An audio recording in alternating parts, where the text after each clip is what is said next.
Realtree's Midwest Whitetail is brought to you by RTP Outdoors, Trophy Rock, Redneck Blinds, Wilderness Athlete, Hoyman Tree Saws, Ozonics, Nikon, Easton Arrows, America's Best Bowstrings, Viking Solutions, Spot Hog Releases, Cabela's, Hoyt, Frigid Forage, Fuse, Grizzly Coolers, Drake Non-Typical, Wasp Archery, Muddy Outdoors, and Realtree Edge. Hunt with an edge.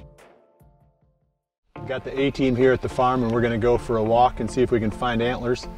The goal today is to try to find the lone oak buck. We're going to start right here below the house and work our way down through the valley, and whatever we find, we'll show it to you along the way. So here's the match set that Duke found already.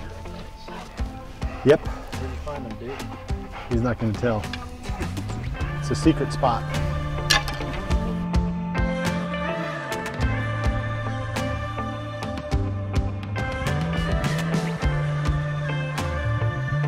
I say we just sort of spread out. I walked that fence line over there a couple weeks ago.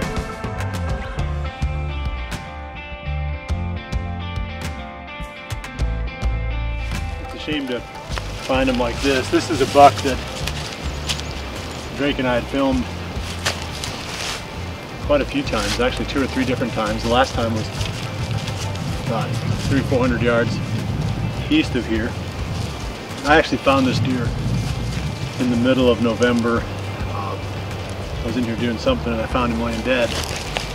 And I called the game warden. And he came in with his metal detector and he skinned part of it off just to make sure that it hadn't been shot. We're about 75 yards off the road right now, so he figured it must have got hit by a car and just made it up here and died. But yeah, I mean, he went completely through it with a fine-tooth comb. He couldn't find any holes, couldn't find any sign of anything that could have killed that deer. It's just one of those deals. I mean, we talk about all the time, you just have they don't live forever. A lot of ways for them to get killed. Full drought time. Yeah, I mean, I don't know what this side would have done, but if he'd have lived long enough, I mean, he definitely could have been a pretty cool looking buck.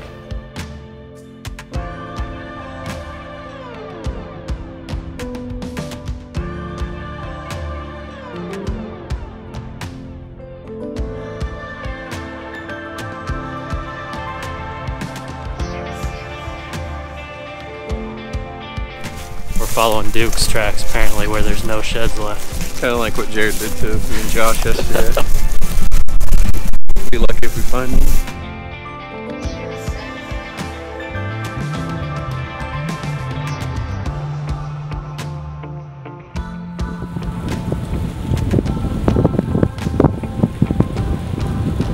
Dude, right here, right here, right here.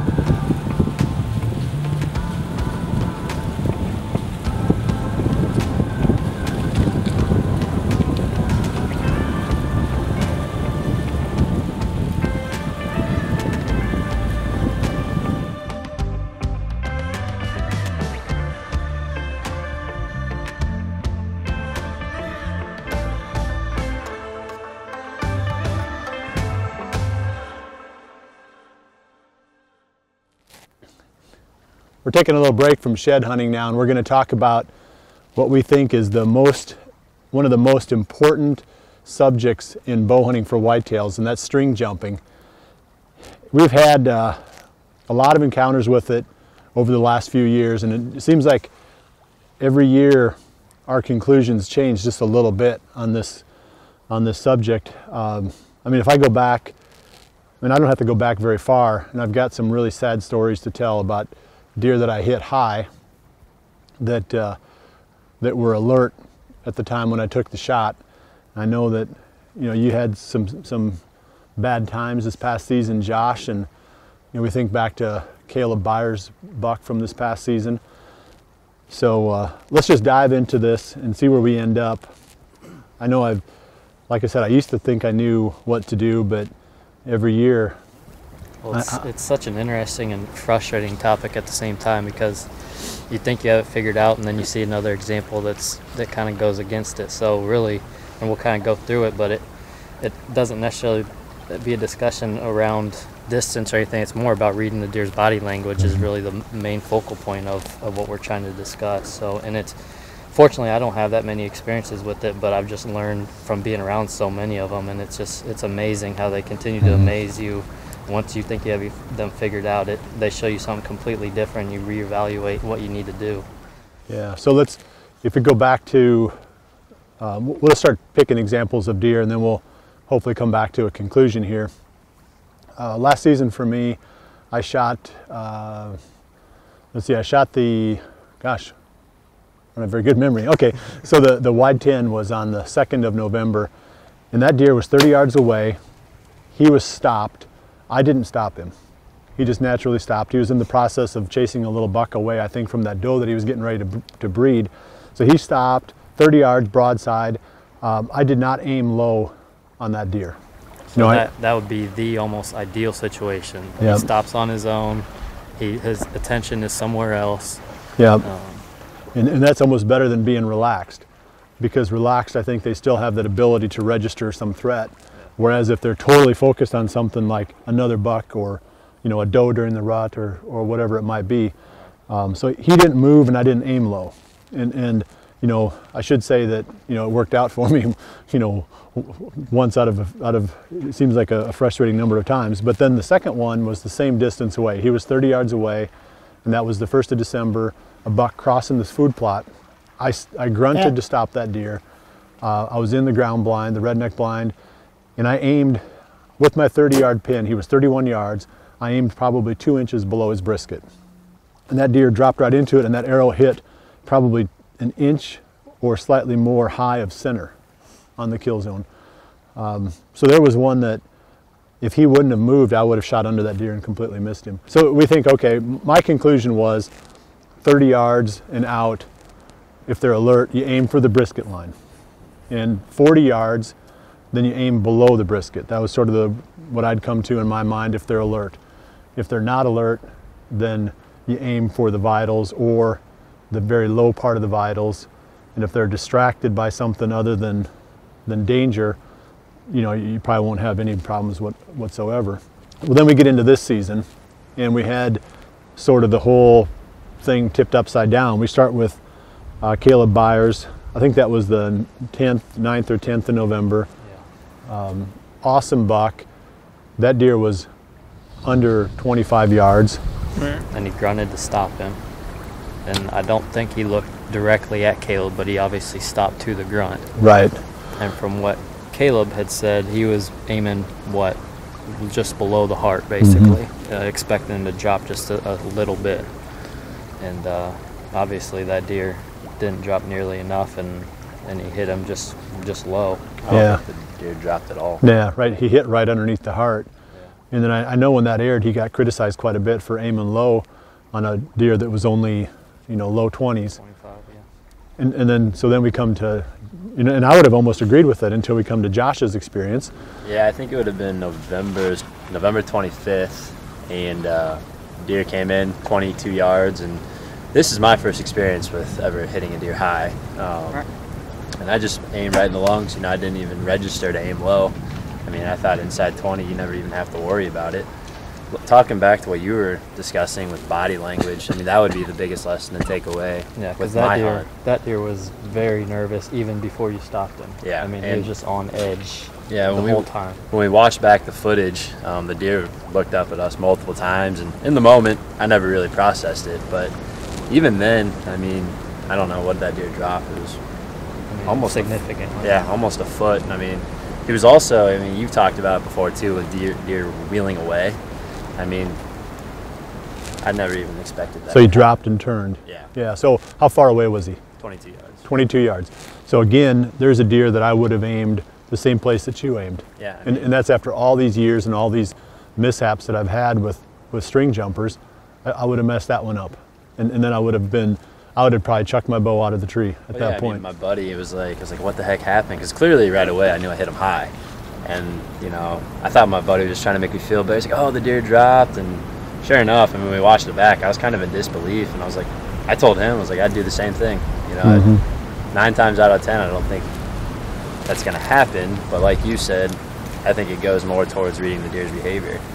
Yeah, I mean, and it also is a perfect example of the advantage we have of seeing the video, because I think if you're not filming that hunt, like Josh said, in the moment, he thought he hit the deer high, he didn't see all the other body language things until he watched it back. So that's the advantage we have, but I think you know, the majority of people out there don't have that advantage and automatically assume, well, I made a bad shot or hit him high for one reason or another, and don't necessarily see how often this actually happens. Because it's when we play it back, and we'll show you here on some of these, obviously in slow motion, it's only a few frames, and every frame is 1/30th of a second. So you've got maybe 4/30ths of a second or something during the time that the deer went down and then back up again. So the reaction time and the movement is so quick that the human eye doesn't really register that when you're in the moment taking the shot. Right. So people just think that they're shooting the deer high. What they don't realize is that the deer dropped. Yeah. So there's, I'll bet you a very high percentage of the bucks that people think they hit high because the deer dropped. Right. Let's start with a 30-yard. We're going to walk through the whole scenario. Let's start with a 20-yard shot, relaxed. The deer is just feeding at 20 yards. I mean, I think every single time you aim low vitals. Yeah. I mean, maybe right for the top of the heart. Yeah. Okay, so now we've got 20-yard shot, 20 to 25-yard shot. The deer is alert, but he's not looking at you. I still think you aim top of the heart on something like that. I mean, just because obviously closer distance don't have as much time to react. You know, Josh kind of disproves that a little bit, but they're still not on the highest alert kind of phase that Josh's was. Nervous before Josh even stopped him, then extremely nervous once he stopped. It was like confirmation, like this is not a good situation, there's danger. Yeah. He was already getting ready to run. Yep. I think a deer, like your example, that's not actually looking at you is a 100% different example than what Josh encountered. Okay, so then let's take that situation then. Let's take the 20 to 25-yard shot where the deer is now on red alert and looking at you in the tree. You know, the heart is the size of your fist, maybe a little bit bigger than that. You should be able to hit that most times at 20 yards. So maybe that becomes our aim point.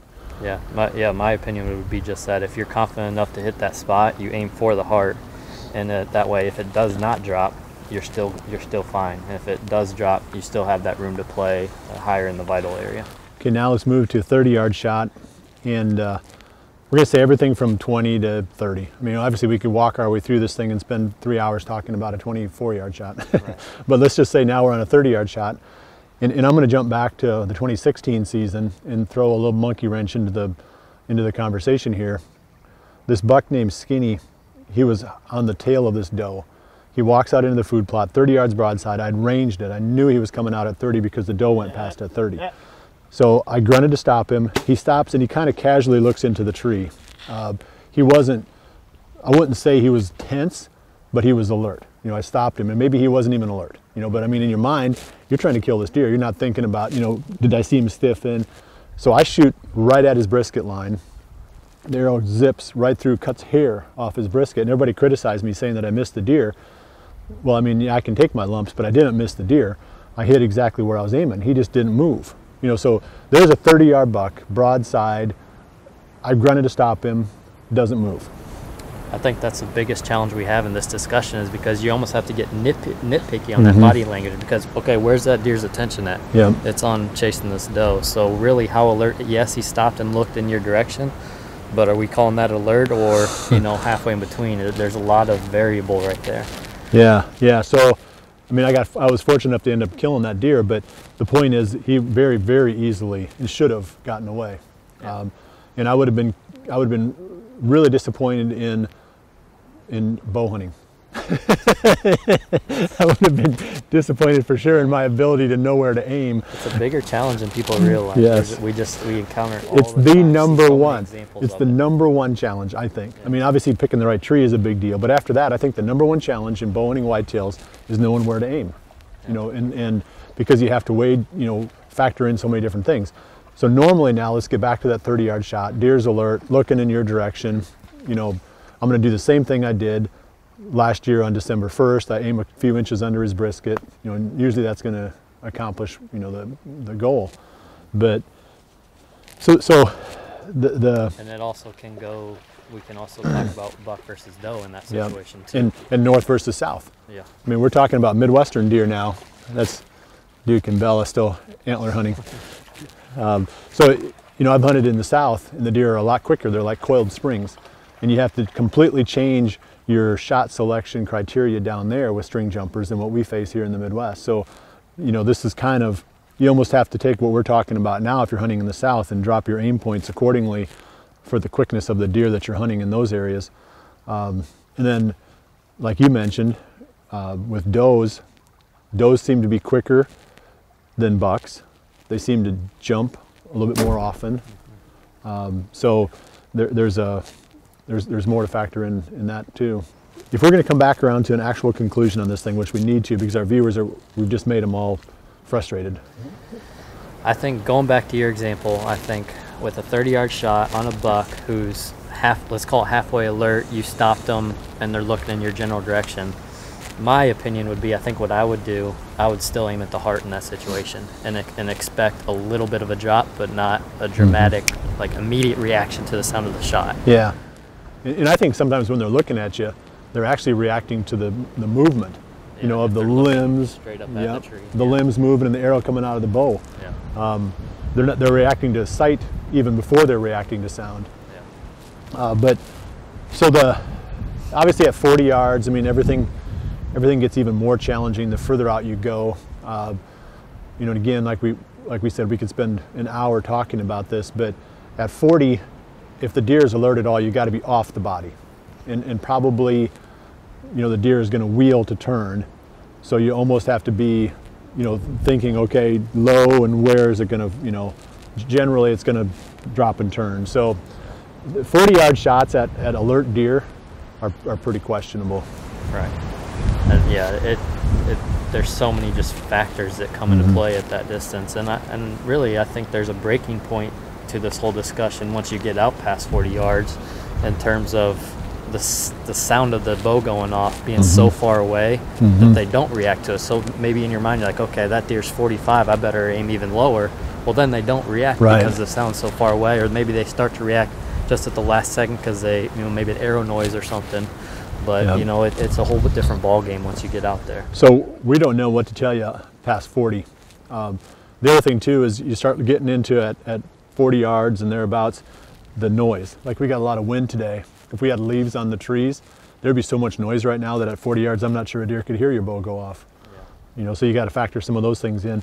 And it's a lot to take into account when you're at full draw and you're excited. There's a lot of adrenaline. You know, this is the big moment that you've been waiting for all season, or maybe your whole life. You know, like Caleb Byers' buck. You know, you don't have you don't have a minute to analyze it and figure out what to do. You know, so you're trying to think in a worst case scenario, you just aim low. Yeah. You know, I mean, if you get in that situation where there's something about that deer that makes you believe it's going to drop, whether it's looking at you, or it's tense, or whatever it is. I mean, the safest bet is just to aim low, you know. And unfortunately, we don't have a black and white, like 20 yards do this, 30 yards do this, because, I mean, just this past 2017 season, we have examples that we're learning from, and that happens every single year. But I think if nothing else, just the awareness of how often this actually happens will hopefully help, you know, some people understand maybe, you know, situations that they've had in the past, or at least think of it going forward and know, try to read that deer's body language a little bit and learn from your own experiences rather than just chalking it up to a high hit automatically for some other reason. Yeah, yep. So we're gonna roll out of this segment and go back to a little bit more shed hunting here. Hopefully we can pick up a couple and not call it a day without any antlers. Yeah, I found that dead one, but that's been it so far. Just kind of glassed this field and was looking across this bean field, and there's a pretty good 5-point side here laying in the beans. We'll go check it out. Looks pretty big. This is a deer that we know pretty well. We saw him in November all tore up in the plowdown plot, and I mean, he looked real rough. And we encountered him again in January, and he had shed one side. So this has probably been laying there since December, around Christmas or something, but it's a pretty good antler. Should be a good deer next year though. Pretty cool. There's another one right there.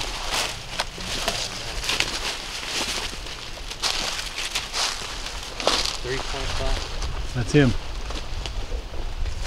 Is it? I don't know what deer that is. Tell me. I don't think so. I know what that 3-pointer is. He's the big 7. Yeah. It's got to be both sides to him. Yeah. Isn't it? We didn't really need to go anywhere. We could have just stayed close to the house. 10 yards apart. Well, that's it for this week. I'm up at the Iowa Deer Classic right now, and we're going to bring you some highlights from the Classic on next week's episode.